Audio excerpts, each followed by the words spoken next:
These delicious strawberry oat bars are vegan, gluten-free, and simple to make. With the oat walnut crust doubling as the topping, you can easily bake these up in just 45 minutes. Hello, I'm Catherine, and if you've been following along with us, you may have noticed that I'm a big fan of simple desserts. This recipe is just that, and it's a great one to pack up and gift or take along to a summer dinner party. So preheat your oven to 350 degrees Fahrenheit and make the crust, which conveniently doubles as the topping. To a food processor, add 2 cups oats and 1.5 cups raw walnuts. Pulse to break down the walnuts. Add a 1/4 teaspoon salt, 2 tablespoons melted vegan butter, a 1/4 cup applesauce, a 1/3 cup maple syrup, and 1/2 teaspoon cinnamon. Pulse until the dough is combined. Reserve 1/2 cup of the dough and line an 8-inch square baking pan with parchment paper. Here's a great tip. Snip the parchment paper in the corners of the tin to allow it to fold nicely. This will make it easier to press the crust into the tin, and you won't get any wrinkly edges to your bars. Spread the remaining crust in an even layer in the baking pan and bake for 10 minutes. Meanwhile, dice 2.5 cups fresh strawberries and mix with 2.5 tablespoons cane sugar, 1 tablespoon lemon juice, 2 tablespoons arrowroot starch or cornstarch, and 1 teaspoon lemon zest. After 10 minutes, remove the crust from the oven and increase the oven temperature to 375 degrees Fahrenheit. Pour in the strawberry filling, sprinkle the reserved crust on top for that crumbly topping, and add a little dusting of cane sugar and cinnamon if desired. Return to the oven for an additional 20 to 25 minutes. While that's baking, full disclosure, I made a batch of these last night and I forgot to increase the oven temperature for that second baking time,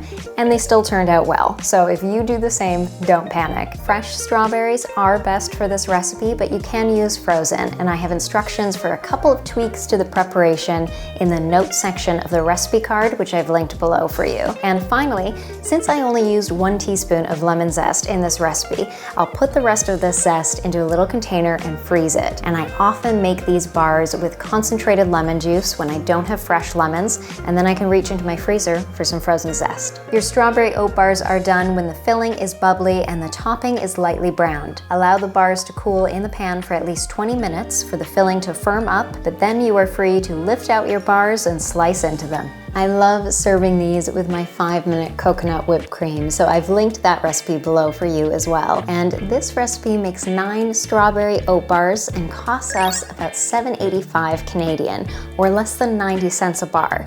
Comparatively, we would pay about $2.50 a bar to buy something like this from a cafe to have with our morning coffee. If that sounds good to you, then you are going to love the savings in our next recipe video. It's a vegan fettuccine alfredo that I really can't wait to share with you. So please hit that subscribe button to follow along with us and enjoy these little bars of summer.